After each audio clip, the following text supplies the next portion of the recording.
السلام عليكم، مرحبا بكم. انا مباشره من هنايا من القاعه المغطاه ديال مركب محمد الخامس في الدار البيضاء، فين كنعيشوا حنا وياكم ادوار اليوم الخامس من بطوله افريقيا للرياضات الالكترونيه. واليوم بيان سور لي فينال كاينين بزاف. قبيله تفرجنا حنا وياكم في الفينال اللي كان جامعه في لعبه سي اس 2 تونس وافريقيا الجنوبيه مع فوز المنتخب التونسي. ودابا حنا وياكم كنتلاقاو مره اخرى في ستريم جديد باش نعيشوا اطوار المباراه النهائيه في لعبه Mlbb موبايل ليجندز بانج بين الفريق ديال المنتخب الوطني المغربي بيان سور والمنتخب المصري اللي غادي يلعبوا في هذه الفينال. كنذكركم ان الفرق بجوجهم متاهلين لبطوله العالم اللي غادا تقام في المملكه العربيه السعوديه في مدينه الرياض، ولكن باقي هذا لو تيتر ديال الافريكان تشامبيون اللي غادي يلعبوا عليه دابا. دونك خليكم معنا، غادي ندوزو دابا التيم كابتنز وغادي نبداو بايجيبشن تيم كابتن. And my first and only question will be about the Egyptian team mindset before this final. How is it? Just to win. Just win. Yeah, that's it. Is there some stress? Is there some heavy preparation before the match? The stress we have is for the MBL. We don't have any stress. Like, we're very confident. It's our tournament. Nice. Like it. This is some very kind trash talking. ندوزو عند اياتو كابتن ديال المنتخب الوطني المغربي. كيفاش دازت بريباراسيون؟ واجدين؟ واش ديالكم ولا ماشي ديالكم؟ هنايا ضروري اول مره في ستيج، دونك ستريس كاينه، ماشي كاين شي حاجه ما فيهاش ستريس، ولكن ضروري بريبارينا. فهمتي؟ حنا we've been always playing against Egypt and we are on the same place, Africa, so Egypt is like a wall for us. We gotta beat them or else we're gonna stack at our place. So please guys, make some noise for these two amazing teams. Give a round of applause to our two finalists, Egypt and Morocco. And let's get ready for that final. Casters, you are live.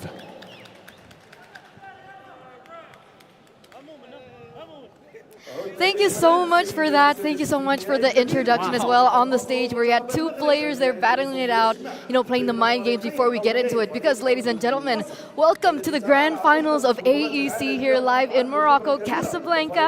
And of course, here on the caster desk is me, Eterna, alongside with Mirko as well as Naisu, to bring you the entirety of this best of 3 grand finals. Love to be here. This is our first trio cast, by the way. Yep. So if you guys have been watching for AEC up to these past 4 days, this is us bringing the action trio cast style. And what better way to have it in this best of 3? It's kind of crazy that it is the best 3, obviously between Egypt and Morocco. But again, they've already locked in their slots to Riyadh later this year, and we'll see how they perform fighting for that first place here. Yeah, at this point they're really just fighting for seeding for WEC 24 in Riyadh later on, and also technically they're going to be fighting for pride, because especially for Morocco here, this is the fullest I've seen the stadium, at least for Mlbb, right? Don't know for all the other games, but the fact that we have so many people already supporting them, even earlier, before we even started, we got people dancing, clapping, and supporting Morocco all the way from the start. So, I don't know.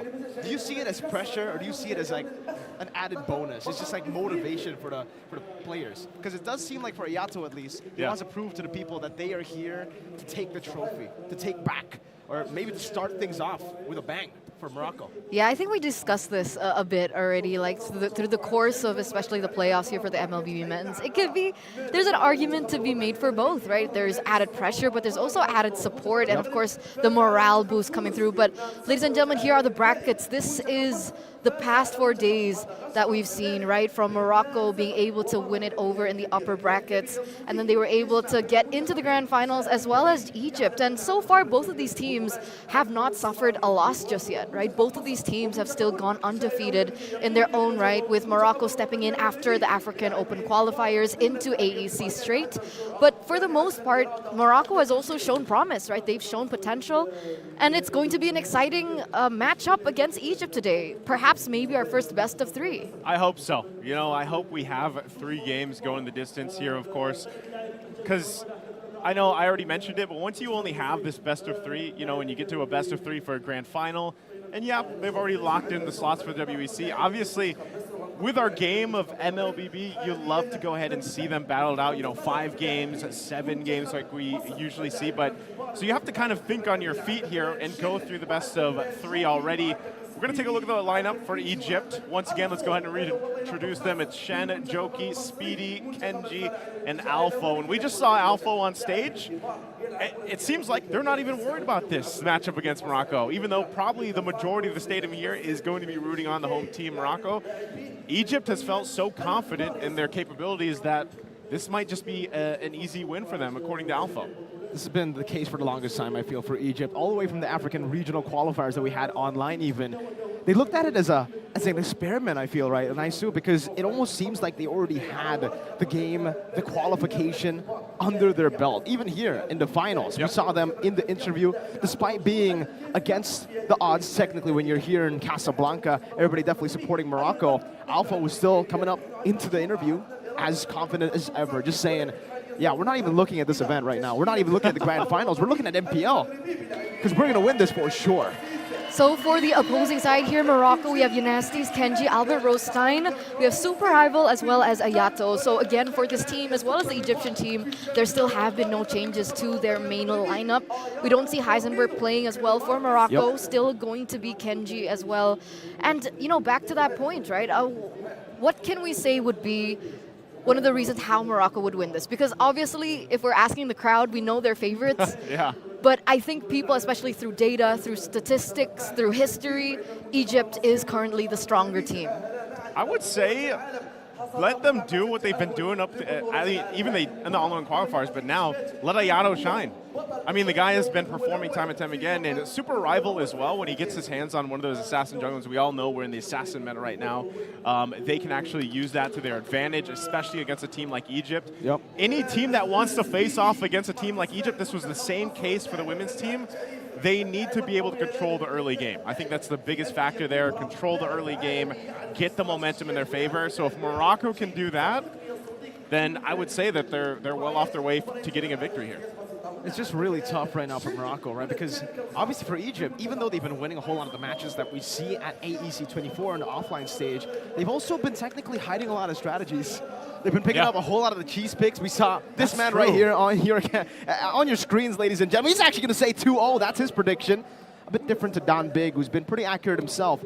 But yeah, back again to the point, Egypt, they've been utilizing crazy picks. I wouldn't even say cheese picks. It's literally just been ridiculous picks. Argus, Inspire. We saw a G-Long. And they played it in the side lane, a Hellkurt in the gold lane too. And just yesterday, I believe you said it was a Eudora. Saw Eudora. We've seen a Layla. We've seen a Valir. I actually really wanted to ask you what you thought about that, right? Because we saw Papa Koopa in the gold lane as well as the Mincetar for Speedy in the gold lane. I don't know, man. At this point, Speedy, it just really feels like he's just confident, right? He knows that he's better than everybody in the gold lane. And this is where it might change. Because Ayato, he knows how to lane. That's been really, really impressive, I feel, for Morocco in general. Not just Ayato, obviously, for me. That's the main guy. But if you take a look at Super Rival on the Assassins, on the Hayabusa, the Lings as well, he's been performing out of his mind. And I think the whole team just complements each other really, really well. I think part of this too, I know we're getting some glimpses here of the female team from Egypt. They just won. Velvet as well. They won 2-0. They just won 2-0, so of course they're here to show their support as the boys play it out. But, you know, it was the same thing, like I said, for the female team. And I think for Egypt, if they just play standard, I think they're strong enough team. They have so much experience that they'll be able to make it work. But I guess that's the story of at least AEC here in Casablanca, was the fact that it's almost like every game too is when they brought the weird stuff out. You know, the niche picks, the crazy drafts. And it almost makes me wonder if they would actually do that here against a team like Morocco. Like, let's say they get game number 1, are they actually is it worth to them for taking a risk, picking something else? Because I always look at it this way, guys. I'm like, if it's in the game and you utilize it and you win with it, then it's fair game. It's obviously there to make use of it, and so far Egypt has been one of the best teams to do that through Iesf. They've just understood the core fundamentals of the game much better, and obviously, you know, they've had experiences everywhere in the world. Actually, we got an Indonesian flag, I believe, here. Shout out to, I believe, Indonesians in the crowd, or maybe just fans of Indonesia. We really don't know, right? We haven't met them at all, but hey, great to see that even in Morocco, we're getting a whole lot of the Asian representation. Anyways, though, back to the topic. Yeah, Egypt, they've had experiences all over the world. I think this has been a storyline that we've been bringing up constantly during AEC, is the fact that you take a look at all the other teams, and you probably see new members, new names, new faces. But if you take a look at Egypt, these are names and faces you've seen in the international stage many times before. And if you haven't seen them in the international stage, you've at least just seen them in MPL MENA. They've had so many experiences, even on stage. I agree.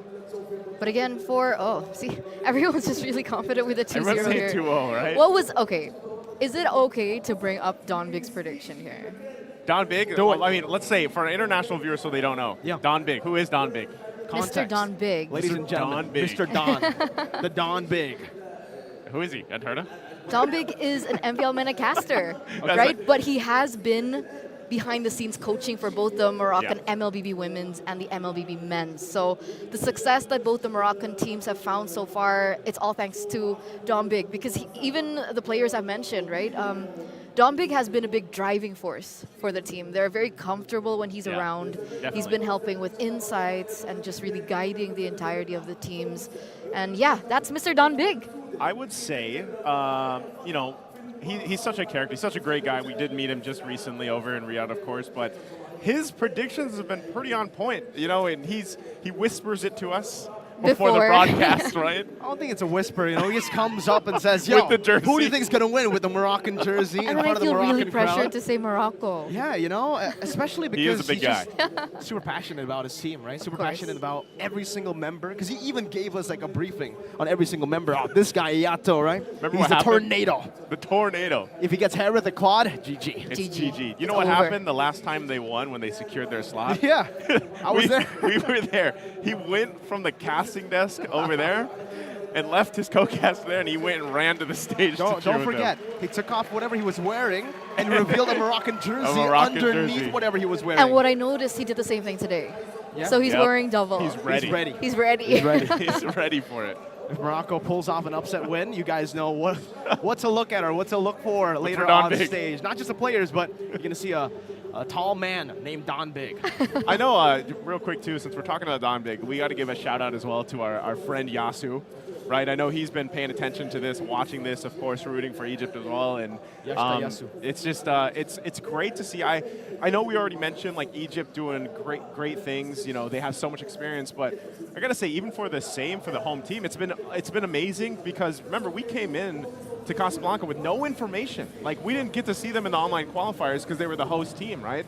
And so even for us, I feel like we all share the same sentiment. Like, when we finally got to see them play, and the way that they brought, you know, that specific play style of theirs to the table here, and now they're in the grand final, now they're going to Riyadh later this year. It's nice to see another country that we don't typically get to see so much come out here and compete. And if there were ever a matchup that I believe is very close to one another, I would say it's now. I think it would be Egypt and Morocco, because after everything you guys have mentioned about Egypt, the entire storyline of Egypt, Morocco kind of has a similar thing going for them, right? Sure, they don't have the best of international experience. Maybe that's what they're getting here at AEC. Yeah. But this is a roster that has been together for 3 years. They have found so much success in their local tournaments and their regional tournaments that they're now standing at a 9-month win streak. 9 months. 9 9 months months. of a win streak. So today will be the day to see whether or not that breaks a 9-month win streak. And in AEC, their game win streak too, because technically they haven't dropped a single game in the offline stage for AEC. Technically even online, because they didn't play. They got to qualify instantly here to the offline stage. But even Egypt has actually dropped games in the group stages against Tunisia. Game number 2 it was. So for Egypt, they have a tendency to be overconfident at Little times, overconfident. right? And I understand it. I understand where that confidence is coming from. They're obviously really good at the game. They understand that they are better, and sometimes they utilize these wacky drafts that make it work. Sometimes, though, if they put in too much of that brain power in the drafts, it does come back to bite them. It does. That's something you definitely want to look out for. And I feel like Careful. that's also why when we think about their journey for Egypt, at least up to this point, it's hard to take notes of some of the stats, because, again, like it's always the second game when they're like, yeah, we're going to do this, you know? So I'm wondering if they're going to bring that again. That's what I'm saying. Because I feel like game In the number 1, finals? that's like their moment where they're like kind of observing the patterns of their enemies, right? Is it possible for us to pull out something crazy in the second game? And then that's when they're kind of, you know, weighing things out. But they might do it again. I mean, if they think that game number 1, I guess it really depends on how game 1 goes. You know what I'd say, though? Like, this is the perfect grounds for that. Like, our current meta that we've now seen you know, globally and all the competitions going on for MLBB for the past like 2 months. Like, think about it. Like, that's the time we've seen the most niche picks, weird picks, cheese picks, whatever you want to call it, come up through some of these major tournaments. And so that's why I say, like, I love to see it because I'm just a avid fan of non-meta stuff working. Me too. And yeah, I know you are too. 3. I don't know. Do we agree with Mirko? I feel like you're a very meta guy. Well, it depends, right? In the gold lane, I'm not a meta guy. In the jungle, I'm a meta guy. All right. Depends on the role. Actually, it depends on the role, right? All Depends right. on the meta too, because right now I'm an off-meta guy. I really love the fact that we have a lot of these crazy picks come up. But back then, man, I was not a fan of a meta. Back in the utility era, you know, it was dark days for junglers. That was a long journey. It was a dark year. 2 years. A dark era for the junglers. It was great as a gold lane, though. You know, you got to play the game, and mage as well. You got to play the game. Yeah. Now with assassins, it's a bit tougher to play the game, but it does make it much more dynamic. You get to see a lot of the fights happen, and even just more strategies coming around with the Lord change happening, with the assassins coming in as well. Some teams can prioritize going for Turtle, but Turtle isn't an obvious answer to get a win anymore. You know, like these objectives, you can actually let it go, trade on the other side, and still get a win. But that's the thing that I feel like has been lacking, right? I think a lot of teams here lack that foresight. I think like they tunnel vision too much on the objectives that they don't look for trades elsewhere, despite them not having the best of early game comp. I feel like that's just a result of being in the dark era for so long. Like you can contest. Your mind is built to contest. Yeah, like you know how long it takes to break a habit, right? Like this is the thing. When you're trying to break a habit, it takes time, and so far. Is it 20 days? Is that the theory? It's the theory. 20 days It's to break a 20 habit? days to break a habit. I think it is. I You've know read my the friends book. at Right? home, Yeah. and they don't break habits after 5 years. I don't know what you're talking about 20 days here. So if we're talking about gamers here for Okay. MLBB, For pro gamers, it'll probably be like maybe 20 days. For like normies like Normies. me, it'll probably be like a few years. But hey, they're getting there. take life, One step at a time. Nice. I like that got so deep. Shout out to normies. It's been like that since this morning, by the way, guys. What? Things just getting really deep. Yeah. Anyway, back to this. You were saying something, by the way? Did you want to continue, or did you forget what you were going to say? I was completely thrown off track by how it Habits. takes 20 days to break a habit now. But no, I think that's the point is like they were in that mode for so long that some of the other regions, I mean, we actually saw this from teams that were still in those dominant regions. Like it took them a longer time to adjust than some other teams, you know, and I think that's just the result of being in a very specific play style for more than a year. And that's why I'm saying like I'm a very big fan of where we are now. Not just because, you know, assassins are on the rise and everything like that. Like, I actually don't like playing against assassins as a mid main. As a gourd main? Yeah, I should say as a gourd main. Yes. I can only use flicker about once, you know, so once Win a every 2 crown. minutes. Win a crown. First item. But yeah, I don't think that's going to work, right? But we'll see how they adjust again as we jump in here into the draft for game 1. So let's get it, ladies and gentlemen. Here it is, the grand finals, game number 1, drafting phase. It looks like Morocco is going to be first pick here with Egypt on second. Whoa. And we already see that Luo Yi ban coming through. This is, again, something that is a pattern. I would say that Luo Yi is still priority ban, or not. Like here for AEC. For Specifically. some teams too. It's not just all teams, right? Because we have seen the Loi really not banned out at all for the most part, but then certain matchups, certain teams, they get the Loi still banned out. And I think for Egypt and Morocco, both these teams have been really creative, utilizing the mid-prio to get the Loi to look for more initiations. And if there's a pattern that we can find in AEC is that early game usually gets the job done. And if you get game 1, it's usually just over. That's how big of a momentum especially best of 3 grab you get after game 1. And like you said, best of 3, but the Hylos, there you go, gets That's a great respected. ban. Yeah, I Great agree. ban. And I think part of it too, I'm not sure on the exact statistic, but like our average game time here in AEC is very quick. Yeah. I would say the majority of games are ending like even after the first Lord, for the most part. You know, and I know right now if you guys are watching competitive MLBB, there are a lot of games going the distance. You know, some of these games going 20 minutes plus, but so far, for some reason with AEC, it's like, it's more of the region as a whole, it's very snowbally, not just from the match to match, because game 1, if they get it, they have momentum, but even within the game, we're seeing a lot of teams get early, you know, triple kills, maniacs even before the 5-minute mark, and then they just kind of scale out of like the game, basically, way too fast. Honestly, my personal observation is just like African regions, they love to fight. I agree. Right? They love to fight and they just keep on fighting. So for teams that Very are getting aggressive. ahead early game from the fights, they're going to get even more benefit out of it when teams that are not in a position to fight still want to commit onto the fights. Exactly. So it's a domino effect. I don't think the macro play has been a big highlight for a lot of these African regions, but speaking about macro, right, the chip again also banned out. Terizla has also been eliminated away from Egypt, and now Morocco pick up the Roger. Good respect, I would say, from Egypt, right? And now Morocco, they just go for the Roger pick, and now you kind of understand why they went for the Terizla ban. Someone that can actually withstand some of the damage that Egypt want to play with. That's a Ruby flex with the Ling. Very confident pickups from Egypt, and I believe this might be the first time ever that we see Kenji on a Ling. Usually we see more on a, well, still Assassins, but like more on the Rogers, more on the normal kind of damage dealers, not on the flashy ones. Yeah, he has, but not too often. Not too often, no. Yeah, it's... And it, like, the way that is I guess it's a challenge too. Again, that we heard the confident words coming out from them before we got to this, and playing, like, every time I see the Ling, I always say this on the broadcast, it's like, that's the biggest confidence pick that you can pick up. Exactly. Like, I'm going to play Ling. Pick. Yeah, it's an ego pick. I'm going to pick it. You're going to try to stop me. Because everything we just said about momentum, that's the hero to do it. There's the answer, though. We're going to have Harith and Edith locked in. Oh, okay. And they also pick up a Zas to boot. So with all these, mid lane bans coming through, you guys again mentioned, right, the importance of that mid trio. The fact that they now have the Zas Prio is already a big step for Egypt for them to take control, because technically they do want as much control as they can to prevent any invades from happening from the side of Morocco, especially now that they've opted to go for the Ling ego pick. And again, right, all assassins are very susceptible to that pressure in their own jungle, the fact that they can steal camps or even buy a lot of time and prevent the Ling from scaling at the proper timing. So it's already looking good, I would say, for Egypt. If Ling is an ego pick, what is Zask? It's a safe pick. Yeah. It's a safe pick. For the meta, at least, it's a safe pick. And that's why I'm wondering, because you saw the Ling across from you, why did Morocco not take the Zask? Yeah. I would have loved to see them actually take the Zask to deal even with the Ling, because that would have been a great answer. And Harith, Harith already, when you pick it up, you show the card of the Roger now.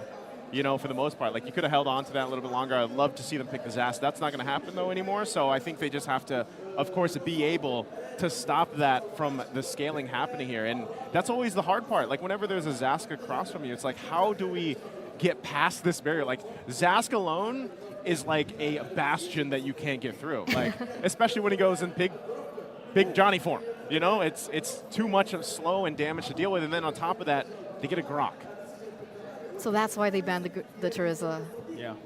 They banned out the Terizla to already deal with, an XP threat, the Hylos as well. And by the way, this is a mid lane shutdown. Yanasties, who's been able to make so many plays happen for Morocco to get them a lead in the early game, is now forced on a hero that he might not be comfortable on.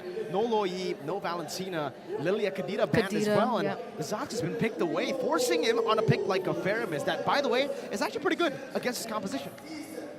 I like it. Oh, there you go, Tigreal. Okay, I was wondering, like, what would be the answer also, and I think Tigreal works great for Zask. Oh, whoa, Phobius. Okay, Phobius is gonna come to play, and this is, remember, if you haven't been watching for a while, he had a rework. He did, it was a big one. This is the first time that we've seen him competitively, right? After the rework? For AEC, For AEC. Yep. What do we think about this Phobius coming through? He's a big dude. We saw it twice in the American regional qualifier, right? We did, yeah, online. we did. Online. And it worked. Okay.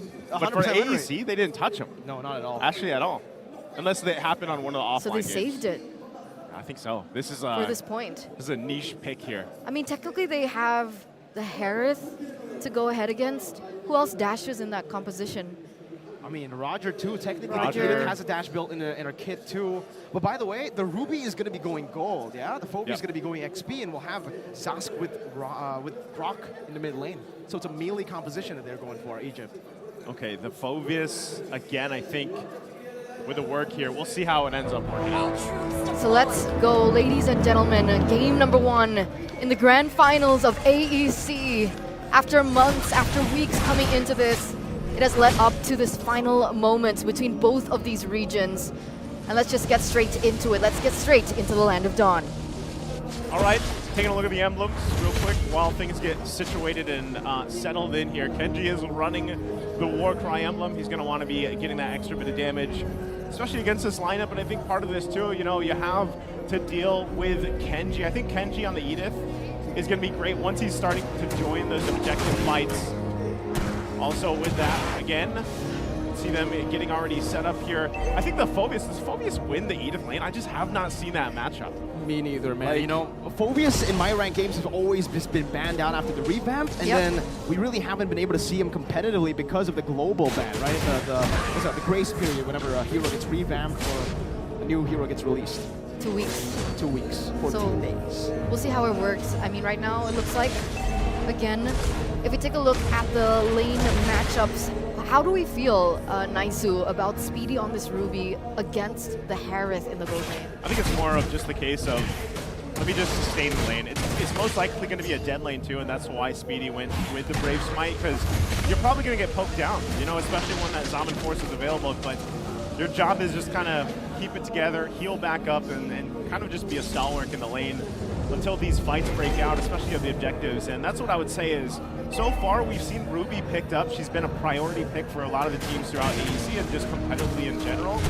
And a lot of that is just, hey, burn your flicker, burn your I'm offended, do a little bit more with the Don't Run Wolf King, and you're okay. You know, you provide so much value to the team. So I think it's, like, lane-wise, it's not going to be that big of a deal, but it's more so of, can Ayato get that power spike looking for?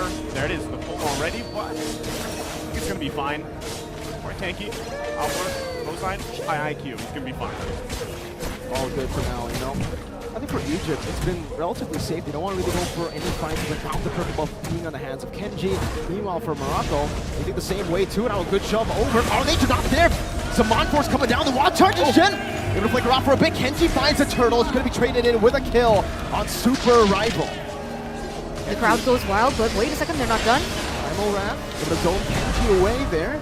And he will just be forced to use the Tempest Ablaze defensively. All right. So again, it looks like Egypt are looking for aggressive plays on the map already, right? Looking for invades here, left, right, and center. It looks like Super Rival, though, is going to have a little bit of an advantage when it comes down to it. Look at the damage that he's actually putting onto Alpha. Not sure if he wants to actually commit onto this earlier on. But again, Morocco holding quite a, I would say, disadvantage, right? I think Egypt now hold that 800 gold lead, and look at Kenji again. Finch poised, zoning Super Rival away from his own jungle, but they're really not able to get anything in that jungle. It was cleared up earlier. I think at this point in the game too, you have some of the items falling into place now. You got a War Axe also just picked up here by Speedy. And that's why, again, you can kind of just let it be a dead lane. He doesn't really have to pay too much attention, and that's the, I guess, the thing of concern here. Does Egypt go ahead and actually try to make a play on Ayato? Because like we were pointing out before we got to the game was, Ayato so far has been the playmaker a lot of the times, really performing well, especially when he was getting his hands on the Moskov. And we've seen Harith do a similar fashion for a lot of the teams that do go ahead and go with the pick. And so I think it's more so of the case of Egypt trying to find their lead, and if it's on a macro level, because you see them focus on these objectives, they already got that first turtle, they're most likely going to set up around the second one as soon as it comes up. That's the power of the experience that they've had internationally. It's more so of the answer of Morocco, like how do we answer that, especially with the fact you've got to go against quite a bit of a tanky lineup. You can already see here too, Alpha together. I know I want to take a look at the items, but all right, there's no fight breaking out. Turtle's going to be up here in a second too, and it looks like some of these items are falling into place. I'm going to look behind my shoulder here too. Yeah, so we got Berserker's Fury now available here. Go ahead and work around it. The Ling is on the line at least for the first item, but look at the zoning happening. Good job into the back. Kenji not really able to go for anything. Good implosion on the two members. Good response over to Joki, still in the midst of it all. Doing some damage. Dominator's a set. Another well coming down. Alpha just jumping back and forth as Kenji already secured a turtle earlier. Shen able to get out, flickering out of the Primal Wrath coming down. And now it's the Tempest Ablaze from the Defiant Blade. Good stun with a sap. It will give Kenji the kill. Albert Raustein gonna chop a bit more damage. Alpha again just jumping back and forth. Getting another stack on that passive to give Kenji enough room to go for the double and to steal the purple buff away. That was a huge advantage for Egypt, right? 2 members taken down. They were able to get the neutral objective as well. And again, this is very similar to what we've seen from Egypt in the past. The fact that they're able to take control. Wait a second, Joki though? Okay. All right. Should be fine there. We'll be able to get out. And Iato finally does join here. Just that damage, but it looks like Egypt are still looking for a fight. Charge, dug them up. Good purify out by Ayato. He uses the Zaman Force defensively, getting a few of those dashes to reset. And I'm going back to the point here with everything that just happened in the past minute and a half or so. Egypt, the macro prowess that they have from game to game, this is what they're doing. I mean, look at this. They've already got themselves a 3,000 gold lead off of everything they've done, and it's only a 1-2 game. You know what I mean? So, like, that's the power of what they're doing here across the map, putting pressure in all the lanes. Red Offended combined together with the Flinker. Almost unable to actually land that. Once the ultimate out, they don't want to dive this, at least not just yet. Kenji, Earth Shatter defensively in case Egypt decides to go in. Good barrier. Oh, Them no. down in that bush. BD walking up again, doesn't have time offended just yet. You don't know Albert Rostein is actually in that bush. He has the Flicker, he has the implosion, decides to just shove himself back again, gets covered by offended, now Stunlock by the wild charge! Despite the Earth Shatter, that's a good implosion onto all of their members, and it's a turnaround here as Almo jumps back again. Speedy able to sustain back up. Kenji still getting caught between the diamond as a set. Now Lycan pounds the backup coming down. Speedy able to escape, but not Joki. Super rival getting the kill. That's Ayato as well. That is massive in the bottom lane for Morocco. Whoa, 4 members taken for the price of 2, ladies and gentlemen. The crowd here at the venue here at Morocco Casablanca, they are alive and they are feeling it. They understand the implications of that entire team fight, and this might be the moment that Morocco come back. Hey, like we said, Morocco, they like to fight. And it looks like that, because as I was saying, you know, Egypt playing on the macro level, will get the third turtle of the game, so they're still following that suit, but hey, Morocco, if you overstep us, Egypt, we're going to fight back, we're going to punch back, and that's exactly what happened there. Albeit, that was under the tier 2 turret. So that was Egypt, once again, like Mirko mentioned in the draft, or before the draft, sometimes they get a little confident, maybe overconfident, they make a play like that and they get punished in the face. So with that, it's gotten Morocco back to a position where they have some control, but they're still working against a gold deficit. Some of these big items are kind of falling into place, though. At least, you know, you're having the Thunderbelt available now here too. You've got the Starlium Scythe now here for Ayato, so he's got a little bit more time to build up. But they're really just trying to hold on to as much space as they can here. Whoa. It's still going to be used. To the mid lane, that's Albert Rostein also concealing in. Kenji doesn't flicker around. But there's a 7-9 offended combo with the wild charge. Now what a attempt to blaze on Kenji despite the primal wrath. They're not able to soak in the damage of that big Johnny. Look at him, still on the turret, super rival. Can only just watch. And that's what we said, right? That's what we said. The Zask is such an important pick, not just for that mid-prio, but even in these particular situations when they're going in for these brawls, when they're going in for these skirmishes, him being in the front line, dealing the damage as well as absorbing some of that damage in the front line and that zoning potential from the little Johnnies, right, as we like to call it, is very expensive. It's very expensive. The value is there, but you know, there's something that I did notice. I think Egypt, amongst everything, I mean, you mentioned that it could be overconfidence, but do you think that with the fact that they put Speedy as the gold lane, a Ruby in the gold lane, that they're the ones that are working against the clock here as compared to Morocco? I think so. I mean, you mean if they get to the late game, right? Oh. If Morocco's able to do it, super rival. This is a 1v1 in the bottom lane, super rival on the Roger against the Assassin. No Tempest of Blades, doesn't even need it. Stone cold Kenji saving his ultimate for the next fight. Did I not say that lane pick, pure confidence? That's an ego pick. He's going to go take that 1v1 anytime. And you can see why. He's got the items that he needs. Also, Hozclaw's picked up tier 2, so the crowd, I feel like at this point, now that we're in the game, is split. Like, there's a lot of Egypt cheering here. There's also, of course, a lot of for Morocco. But now it's the Lord. The Lord's going to be up. Egypt, total control of it, while the rest of Morocco is just kind of clumped up together here on the bottom side. But they should be good, right? I don't think Morocco is in any position to contest right now. Super rival on the Roger. He's 3 levels behind of Kenji on the lane, who is already at level 15. So even if they want to go for that 50-50, it's a lot more difficult. It's a big challenge, and I think Morocco understand this. They're feeling out that situation, and they're just going to turtle in their base, perhaps look for a proper opening in a team fight, similarly to how they found success earlier on, right? Maybe that's the answer for them. It could be. Also at the same time, you saw that. See how Albert has also picked up. You were talking about Speedy earlier, and so far, even a gold lane Ruby when it's locked in, it serves the purpose of utility. Like, that's your whole idea. That's the whole concept of it. And so far, Speedy has been that menace. Well, look at the damage coming out, you know, just alone from Choki. He picked up an early Divine Glaive, by the way, so he's got the glowing wand, Divine Glaive. Shields are going to pop here in the base. They got to get ready for the defense. The Gravel Lord in the mid lane, despite the fact that they don't really have a good siege composition, he might be able to take the base turret down just with the first Lord Implosion! Cancelled out by the wild charge. Down there is a set coming down, but another realm gives them a little bit more HP to play with. And our shatter into the back. The Tempest Ablaze is well timed. Kenji looking to go for it all the way. Alpha unable to get the last shot in. But take a look at the mid lane. Still, it's a win for Egypt. They lose 2, but they get a massive turret with the first Lord. They get a massive turret. Great usage. Again, it's the first Lord. But also, that's to be said, once again, the value, the stock value of the Sasmig, you have to acknowledge it. Whether it's the Nightmare Response, whether it's the Big Johnnies, whatever you want to call it, the amount of damage and even the fact that he just cleaned up the turret gives them that little extra, you know, advantage to work around here for Egypt. And they further their gold lead. They're nearly 8,000 gold up ahead at this point. And so for Morocco, you're really wondering how do they get back into this game? They only have 2 turrets down.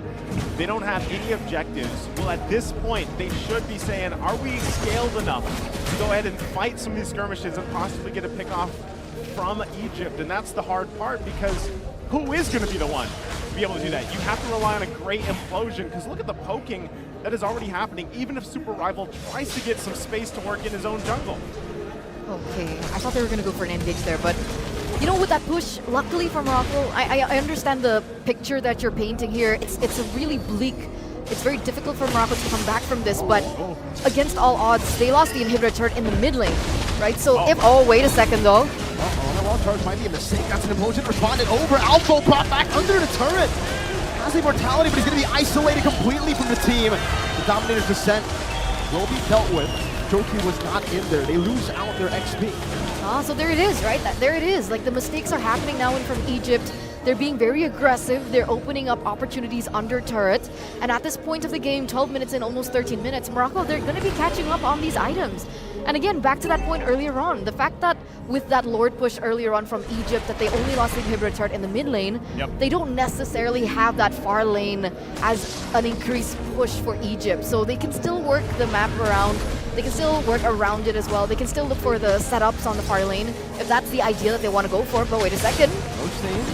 Knocked up and then pulled back. No implosion just yet. The Earth Shadow only to dominate the set. Kenji over the chase, forcing to conceal out defensively. Egypt looking for the fight. They know that they need a fight to end the game. It's actually okay though. I mean, they used a couple ultimates too in the exchange. Morocco knows this. Are they going to be able to get even in range to contest the Lord? I feel like they want to, but they're not sure if they have enough in the tank. They have some big resources back up. Albert Rostein has the implosion back up again, but he doesn't have the flicker. Ayato, a bit overextending, but still was actually able to just walk out of there. Egypt not. Still working on Lord. Gonna go for the punish. Lord very low HP. Kenji gonna go into the midst of it all times of the blades. Kenji wins down the retreat battle. Good Netherrealm coming down as Alpha keeps on jumping back and forth. Kenji picking up the kill there, and that's gonna be a double for him as he goes for even more.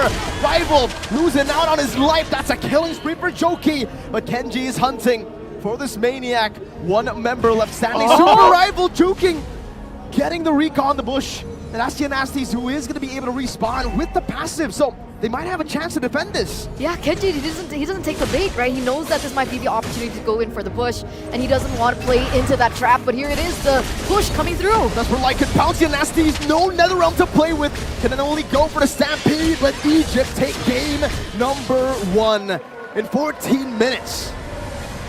And that is a game number 1 here. There was a little bit of hope, I would say, for Morocco. And even with the power from the crowd here, it was unfortunate because really it just was like the switch turned on for Egypt and they just went and took the lead they had and ended the game there. I was hoping that, you know, we'd see some form of a fight for that Lord, but unfortunately there was a lot of hesitation coming out from Morocco and Egypt punished them for it. I think there was an adaptation made by Egypt for that final team fight, right? Because the way that they lost those 2 team fights for Morocco was because Egypt committed as well onto everything that Morocco were putting through. So they pushed into the damage without anticipating the fact that Yanastis could still put out the Nether Realm. Yep. So if you see in that final fight, the way Kenji did it was he went in, took the objective first, went back out, waited for the Nether Realm cooldown to stop and wait for the Nether Realm to finish, and then he went back in and dealt that damage. So that instant adaptation coming from Egypt, just by that, like that small detail, was mainly one of the reasons how Egypt is such a scary team to go against. And that's why I say it's the veterancy that they have. Experience. The experience that they have through the past playing together. And, you know, they're going to make those calls. And like I said, really, when you're looking at Morocco's lineup and the way they're playing here, it's like Albert Rostein had to pull that high IQ implosion off. He had to be the guy to do it. And unfortunately, they just weren't scaled up enough because, remember, the gap, even at this point, they're 7,000 gold behind. They don't have enough fighting power. And even when they try to make a play like this, Egypt still presses the situation, and they're not able to punish it fully the way they're looking for. And this was that fight you were talking about even before this. Just a great placement and usage as well coming out from Kenji. Almost gets the Maniac through this, wasn't able. But again, it's that veterancy that was like, hey, you know what? It's not worth it. Let's just get to the base and end the game here. Exactly, right? Not really going to go for the chase anyways, despite Kenji being on the road for that Maniac. Yeah. They took the discipline route, and man, I would just have to say Egypt are just so patient. Despite their composition being more of a composition that is looking to force a faster pace in the game, they were the ones to play it disciplinedly. They were the ones to actually wait on the desperate moves from Morocco as they got into the 14th minute of the game. I think this is going to be the first game that Morocco has dropped since AEC, right? I guess the ones that we've casted anyway. Yeah. Because, man, and that's the big question, right? With a lot of these teams that have been on a win streak for so long, once you lose control over that momentum, do you still have the strength to continue forward and force a game number 3? And that's the thing too, going back to our other question here, like, is this the time when Egypt does something out of left field, you know, pulls the curveball with the double blades on it for game 2, but we're gonna look at the MVP here for game number 1. Of course, it's gonna be Kenji here, phenomenal game on the Ling. Again, we say it's the ego pick, and it was warranted. Great performance from him all throughout, 47,000 damage too. Even the item build that he went with, again, he even picked up Haas Claws midway through it because he's like, you know, I am taking some damage. I got to be able to heal back up from this. That was his second item. That was the second item. Yeah. So, you know, it's just, that's the thing. I think it played really well, and it might warrant even a ban in the next game from Morocco. I think, again, though, what I want to highlight for the Ling is the fact that he's intelligent on top of just being flashy, right? He knows exactly when to go in, when to stand on the wall to wait for the Nether Realm HP and the other resources. And with that, ladies and gentlemen, we are going to go to a short break before we get into game number 2, match point of the Grand Finals. See you after.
Welcome back, ladies and gentlemen, for match point in the grand finals, championship point rather, for both of these teams, with Morocco once again head-to-head against Egypt, and Egypt picking up that first point in this best of three. We're back on the English desk with me, Eterna, alongside with Mirko, as well as Naisu, and we're going to get straight into it. Let's get into it. You know, we're waiting for the draft, though, but so I don't know how far into it we can get just yet, but we can say this. It was pretty much, like, I want to say early game, I still had hopes for Morocco in game number 1. But with the lineup that was brought from Egypt, very standard, they played it to a T. They brought a lot of confidence with it. Maybe they overstepped a little bit here and there, but it was pretty a phenomenal game from them, you know? And what was it, 14 minutes? 14 minutes and like 30 seconds-ish. Yeah, you know, and so just a couple changes I think Morocco could do to get prepped up for game number 2 is, number 1, maybe take the Zas. Don't let it get taken. I think that was a big problem, and at least be able to go toe-to-toe with a Ling, if not just ban it out. Like, start with that, you know, and because earlier in that first phase of the draft, I love that they picked up the Roger, but then they picked up the Harith. Exactly. They could have waited, you know, and then really left that as a flexible kind of, where's this going? But hopefully that changes for the next draft. Just like Egypt, right? Because they were able to use the Ruby really, really well into the second phase of drafts, basically forcing out some of the bans coming in as well, because the Moskov was banned out by Morocco. They actually decided to ban it out. That became a wasted ban slot because Speedy had his mind on the Ruby ever since it was picked up, and that's why the flex pick is so good. The fact that the Roger was picked up earlier and then they go for the Harith just cancels out instantly the pick that they could have utilized in the second phase. And yeah, I agree. I think if it wasn't the Zask, maybe go for some mid lane, another mid laner. You're already up against the Ling. Usually you would want more mid prio, right? Especially because you haven't seen the Grok just yet or earlier. If they went for Lilia first, that could have actually been a way for Morocco to get the lead in the mid lane, pressure the purple buff early, and maybe get those proactive maneuvers at the start of the game. So let's see if anything changes, ladies and gentlemen, as we get into the drafting phase here for game number 2. And from the bat, we do see that they have swapped sides, and we do see a Ruby being banned out, as well as a Hylos banned out in the first phase. So already some changes coming through, and it looks like Morocco is going to be respecting the Ling. So you mentioned the Ling earlier. You mentioned the Zask as well. The Zask is still up for grabs for now. And with Egypt having first pick, do you think it will be too expensive for Morocco to let that Zask slide? If it's not banned out, it's left on the table. Egypt might just first pick it. But if not, too, we still have Chip left open. Yeah. We also still have a Roger that could be taken. I think one of those two heroes, other than the Zask, is probably going to be the priority from Egypt. Either works, and either way, like Chip so far has been a 50-50 for a lot of the teams in the AEC. So I could see this being first priority for Egypt even, because I feel like they would be one of the teams that's very confident with obviously utilizing the shortcut the way it should be. But they'll go ahead, finish out the first phase with a Hayabusa ban. So this also changes some of the course of the jungle matchup too. Yeah. And that's why, again, I throw Roger out there, because this is the thing. Is this going to be a Zask ban? Or, you know, do they go with something else here? I think it's definitely going to be a Chip or Roger. That's the only two decisions they can make at this point.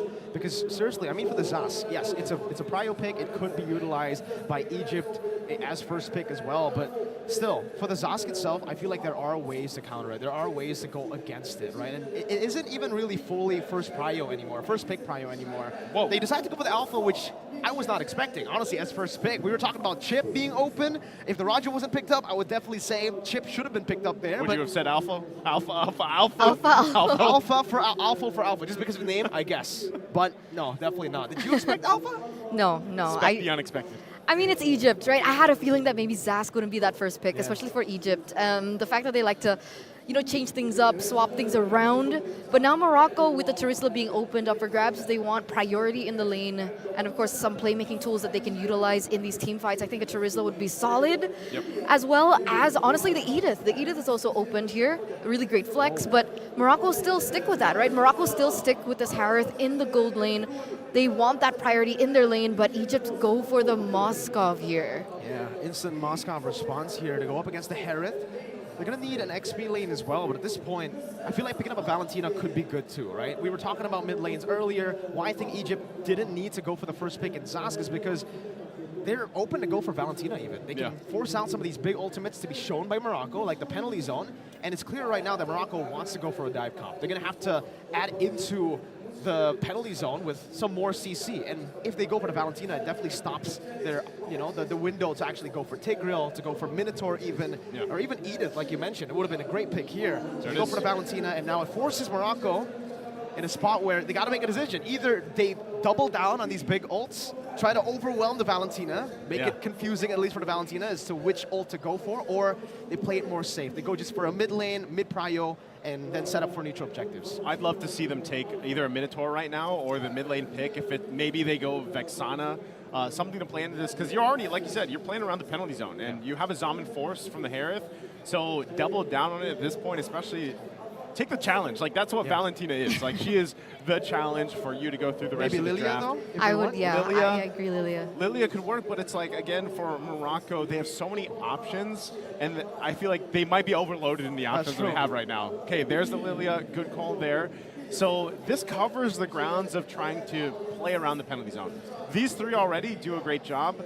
So roaming options for them, like what would we put in the roam? For Morocco? Yep.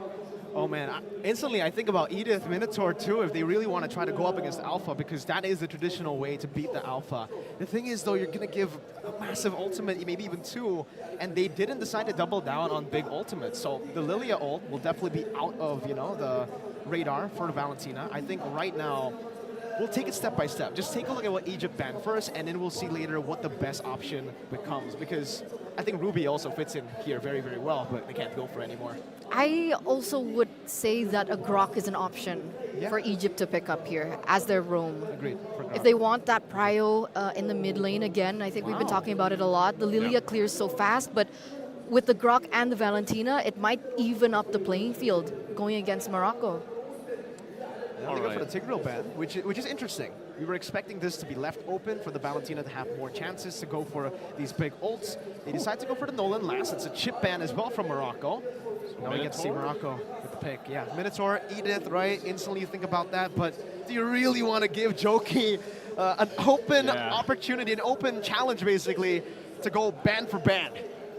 Again, I think by the way, there's Don Big. That's Don Big. Just for our viewers out there, we were talking about him earlier. That's Don Big. Mr. DB. Mr. DB. With the Nolan being banned out, I think that's actually brilliant, right? Because I think the two options now that Morocco have would be Julian and Nolan. And the problem is that they pick up the Julian, that's too much magic damage with the Harith in the gold lane as well. I think the one thing that Morocco has picked up in the jungle, if they still want to go for Assassin, is Lancelot. So Egypt, if they want to pick up the Ruby, I think that would be a big option for them to utilize. And Carmilla now is the option, so they're still saving that. So they're not allowing Egypt to kind of see what they're going for. This is, if we were doubling down earlier, this is tripling down. Like this is now the Carmilla locked in, Curse of Blood, drop it into the penalty zone, or vice versa, do it first. And then your Zaman Force too is even going to do crazy things with a Lilia. So this is a very plain and simple lineup that Morocco is going to bring, where it's like, we just need to land these AoE setups, and we should win team fights. Yeah. Like that's pretty much the game plan. There Egypt though, the Thamus and the Minotaur locked in here. Yeah, the Minotaur, it's a great option too, by the way. Like the Grok, obviously for clear, but maybe at this point they're just looking to kind of react as well to a lot of the picks coming in. I had a feeling. Morocco go for the Hanzo here. It's a good pick. It was a brilliant pick because Egypt, if they picked up something like a Yuzong or even an Arlet, then they would have someone that can actually dive into the back. But Morocco, now their Hanzo is going to be free for the most part. No one can dive to the back easily. Even the Alpha wants to go usually for just these fights, and he wants to take it front to back, going for the frontliners first. So this is a brilliant pick by Morocco. It's a great pick. It's a signature pick as well for Super Rival. Yeah. So Hanzo.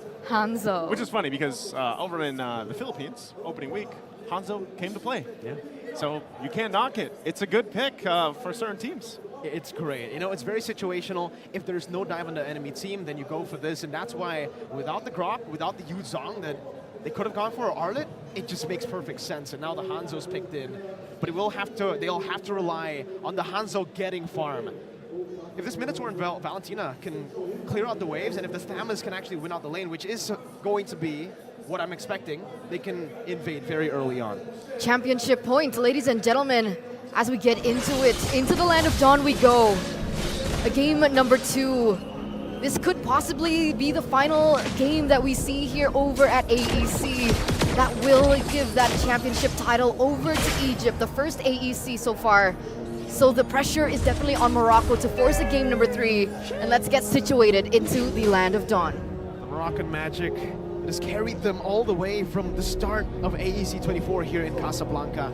It needs to happen here, that magic, they need to try to find it back again, because at this point, yes, Morocco have a great composition. They can go up against Egypt with this composition. Again, no dive to the back, so they have a way, many ways to actually tackle these fights. But if we take a look at the composition for Egypt, if they get the neutral objective game on their side, and if they get the stone ball, it'll still be difficult for Morocco to even handle them. And yeah, glad you pointed that out. It is the purifying for Yanassi, so a lot of respect. And the impure rage, this is what we expect for Lilia over the lethal ignition, especially in the grand final setting. You'd much rather just have a bit more mana to play with so you can stay in lane and utilize the strength of the Lilia. It's interesting though, right? Because the Lilia naturally has the black shoes in, but wait a second. Already using the Spear of Alpha. Albert Rothstein won't be able to see Kenji. They could be possibly looking for more, but they're going to back off after that. First blood for Egypt here. Big pickup already for Alpha. For Kenji. That's a good start. That's a good start. I mean, you would expect that Morocco, having the Lilia and the Carmilla, that they would be able to gain control over the course of this map. But the fact that Egypt were able to pick up that first kill does hold on to their momentum a little bit longer. And back to that point, right? Lilia level 4 has black shoes, so you would normally see Lilia go for Flicker instead, right? Use that playmaking potential. But huge respect again on the Purify, as both of these teams are going to be collapsing on this turtle. He actually takes it without the retribution. See if he's able to. Once again, going to be used, but Super Rival will go ahead and secure the objective, and now still going for the fight in the mid lane. Going to force Albert Rothstein back. He's quite tanky himself. A huge penalty zone coming out from Kenji, battling it out once again. Quite low for Shen, but it looks like he's going to be able to survive, even with a revenge strike on him. He'll back up. No one going down in exchange. I'm actually surprised by that. So this is already a change of tempo, right? This is already a change of pace and storyline coming in from game number 1, where Egypt were the ones to have control. Ooh, Super Rival playing a very risky game here. Should be able to dish out that damage. Is it gonna take him down? He's gonna try, but okay. All right. So back to that, right?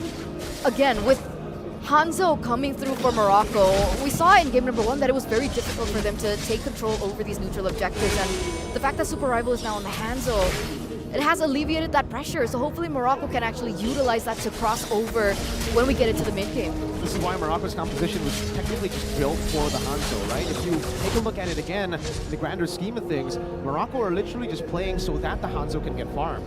Egypt, there was no way they'd actually wanted to go for the neutral objective straight up like that. They actually wanted to go for the invade first onto the purple buff before they go for the fight. Penalty zone though. The zone already used. They get the vengeance out from Alpha. Jumps in on out. It's going to be fine. Black shoes also expended from Yanastis. Both the teams, I mean, this early on, you can feel a lot of the tension here between both of them. Yeah, a whole lot of that. But back to the point, you don't want to go for the turtle first. You want to actually try to shut down the Hanzo before he gets going. Bottom lane. Bottom lane again. The setup is there, and there's the damage too. Can't run away from Kenji. Kenji for Kenji. And now still fighting for the purple buff. Joki there. Should be able to get out of this, has the back of the team too, and still trying to put the pressure on Super Rival. Going back to the points here, yeah, that's the thing. Now the turtle's nearly up. What's the play here? What was your point, by the way? The point is for Morocco. Oh, Keep no, getting they're going to keep on interrupted fighting! again. You don't get it, because the Spear of Alpha is going to be used again. Albert Rothstein will flicker out, but at what cost? Is eventually he's going to go down 1 versus 3. Another kill on the board for Egypt. How about now, Mirko? Okay. We gotta read the situation. It seems like they're not gonna go for a fight. But yeah, Morocco's composition is built for these choke points to stop people from invading. But Kenji again, this time gets a turtle. Turtle secured. Yeah, he was able to take it off the board. Do they have a XP difference? They don't. So Kenji just flat out won that Retribution battle, because as we see, the Retribution battles have been taken and utilized already. Alpha doing the damage onto Kenji though. Should be able to get out for now. You want to take a look at the items real quick? Yeah, Thunderbelt rush forward. Atama is literally just playing for utility here in these skirmishes. Meanwhile, that's a corrosion site. Same timing almost as the Moscow, but he is a bit late. So even though they really haven't been able to shut Super Rival down, the fact that now they already have a turret up top, or sorry, down below, they can start to utilize the pressure they have with the turret taken down below to go into the purple buff. So even though Morocco have a composition built around protecting the Hanzo, with the Curse of Blood, with the Lilia holding the choke points, this is an opportunity for Egypt to push the pace and stop the Hanzo from building those 3 out of power spikes. Well, what about the power spikes coming in from the gold lane, right? What are we expecting here? Does Morocco get that power spike quicker? Or just the Moskov? Definitely Ayato here, especially considering how he's been laning. He was actually ahead quite a bit earlier, but it seems Speedy has been able to find a way to equalize on the board, so they should be able to hit their power spikes relatively at the same time, item-wise. But obviously Ayato, he should be online just with a Starlium Scythe. Holy Crystal becomes another power spike, but yeah, as long as he gets a Feather of Heaven and a Starlium Scythe, it should be good, and they should be able to look for fights. Yeah, with that too, I mean, this whole game, other than when the objective's up, they're just looking for these skirmishes time and time again. Here's going to be another one, a Flicker with Annoying Fury into the Spear of Alpha as they pick up Albert Rothstein and Yanasties as well. They might want more. Yato gets jumped on. They try to keep it going a little bit further. Now Kenji in trouble. It's a full-on fight versus Kenji. And Kenji gets taken out. It's a triple for Speedy. Back to the question, the scaling. I think now swings for Speedy here. How do they do that? How does Egypt continuously do that, right? Because technically, if we're talking about that early portion of the game, it felt like Morocco had that fighting chance, but it's now a 4K gold lead for Egypt instantly, and look at this once again. Really confident, Splash Shoes only going to use Choki. Tries to get in, he goes in with a Flicker, but there's the response from Albert. It's Yato that gets the kill, and still Alpha all by himself. He's going to wait for Speedy to join the fight, but it looks like Kenji will go get the objective. Securing the second one, last turtle of the game here, but for Egypt, furthering the goal lead they have. Still Alpha, even Ayato busy, has the backup, Speedy's there too, but I think it's up to them. They might still put the pressure here on the tier 2. Egypt are basically just out-macroing Morocco, right? The fact that, again, it looks like they just got that massive gold lead with a single fight, but actually it was multiple small victories again and again. Alpha though. Oh, he is tanky, but he's tanking after going in Super Rival. To try to find the form, but they finally get him back to the human form, and now forcing him back off the orange buff. Egypt controlling this side of the map, still putting pressure here, even on this top side. But Morocco, what can they find? I mean, they kind of have their backs against the wall for now. That was a 4v5, by the way. Morocco are so far behind again. It looked like it was a big fight. They got them the gold lead. Joki should be fine here, no? Oh, okay, Super Rival, he'll be able to pick up a kill.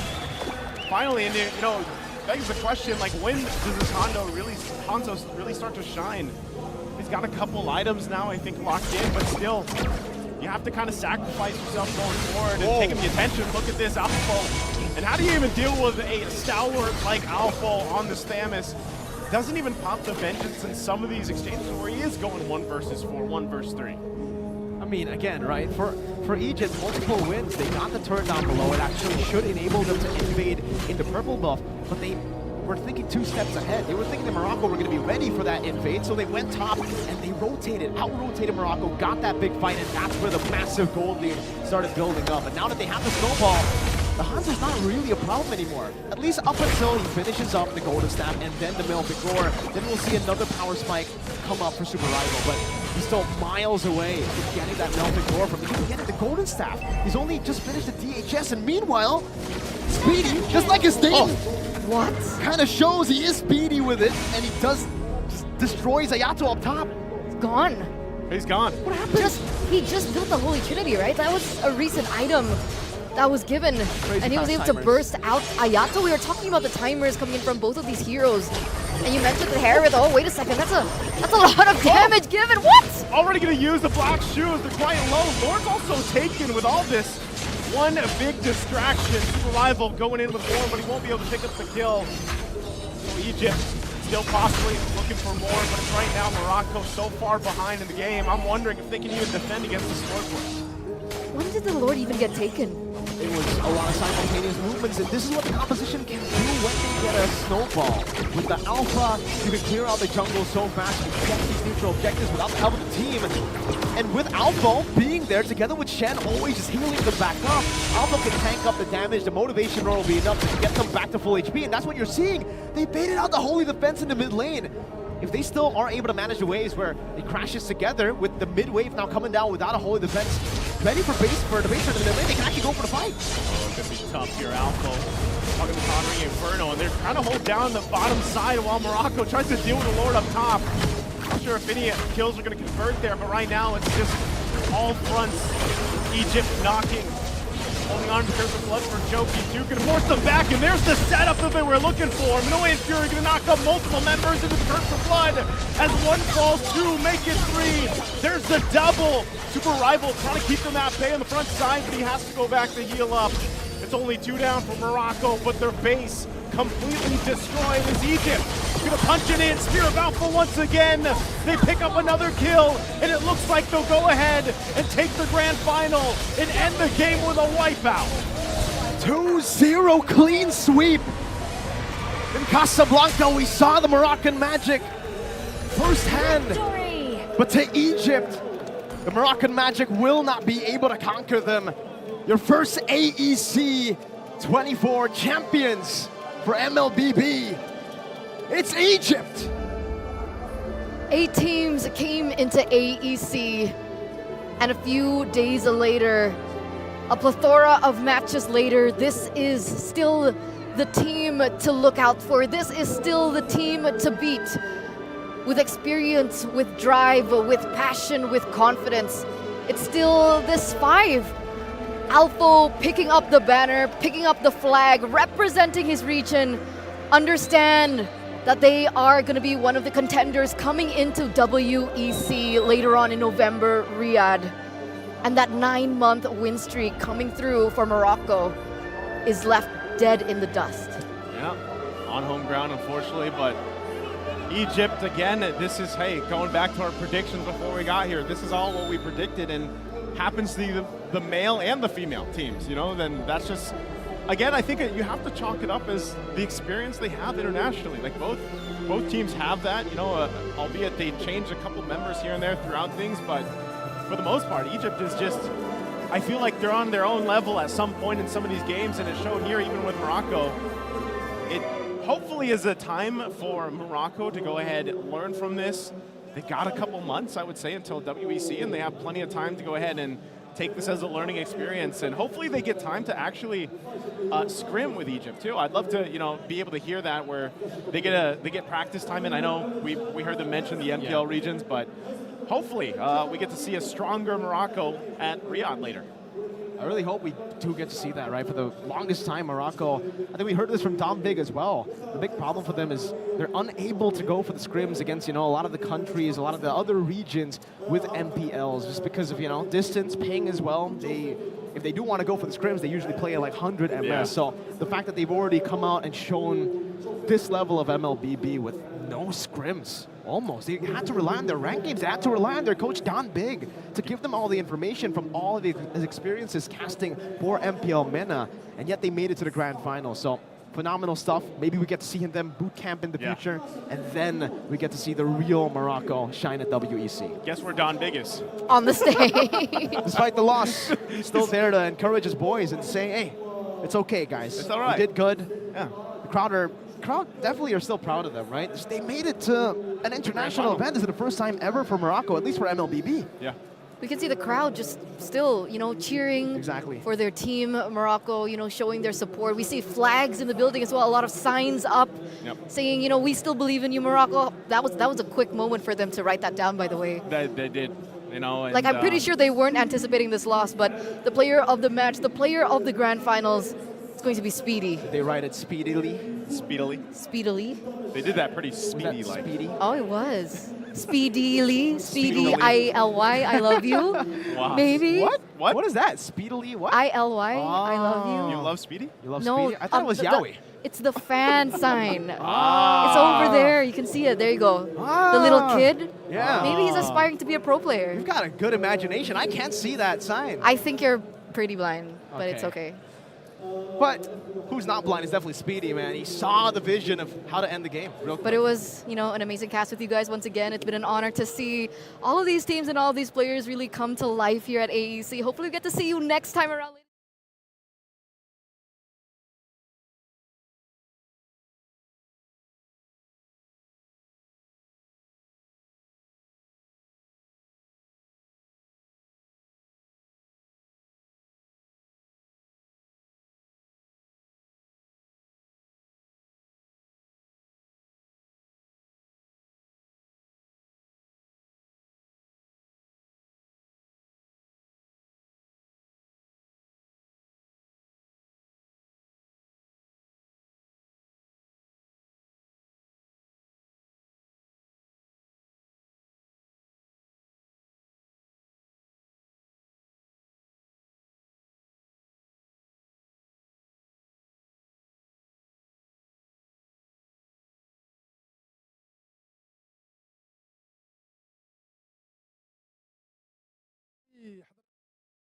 فريق المنتخب الوطني المغربي ضد المنتخب المصري. هارد لك للمنتخب الوطني المغربي اللي ما حلفوش الحظ في هذه المباراه هذه، وبيان سور تنقولوا كونغراتوليشنز المنتخب المصري اللي دا لقب بطل افريقيا في لعبه Mlbb موبايل ليجندز بانك بانك. دونك تصفيقاتكم حاره على المنتخبين. الله يخليكم الجمهور اللي حاضر معنا هنايا في القاعه المغطاه ديال مركب محمد الخامس.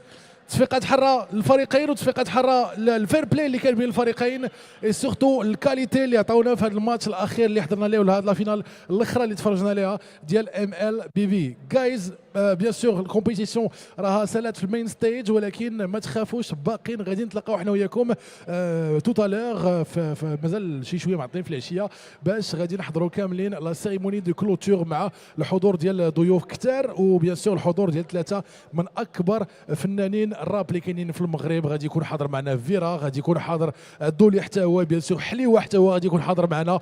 يعني خليكم معنا هنايا، كندعوكم انكم تلتحقوا بنا هنا في القاعه المغطاه ديال مركب محمد الخامس بالدار البيضاء الا بغيتوا تحضروا معنا حتى نتوما لهذا الحدث لهذا لا سيريموني كلوتور باش نتوما دوزوا معنا وقيته مزيانه وانتم تعيشوا معنا اخر لحظات ديال هذه الدوره الاولى ديال بطوله افريقيا للرياضات الالكترونيه. شكرا بزاف للمنتخبات اللي كانوا حاضرين معنا، شكرا للاعبين، شكرا للمنتخب الوطني المغربي على روح القتاليه، شكرا للمنتخب المصري على الفير بلاي ديالهم، وشكرا لجميع الفرق الاخرى اللي شاركوا معنا حتى هما. نتلاقاو من دابا شويه حنا وياكم باش نعيشوا اجواء لا سيريموني ديال الكلوتور، وشكرا لكم كاملين.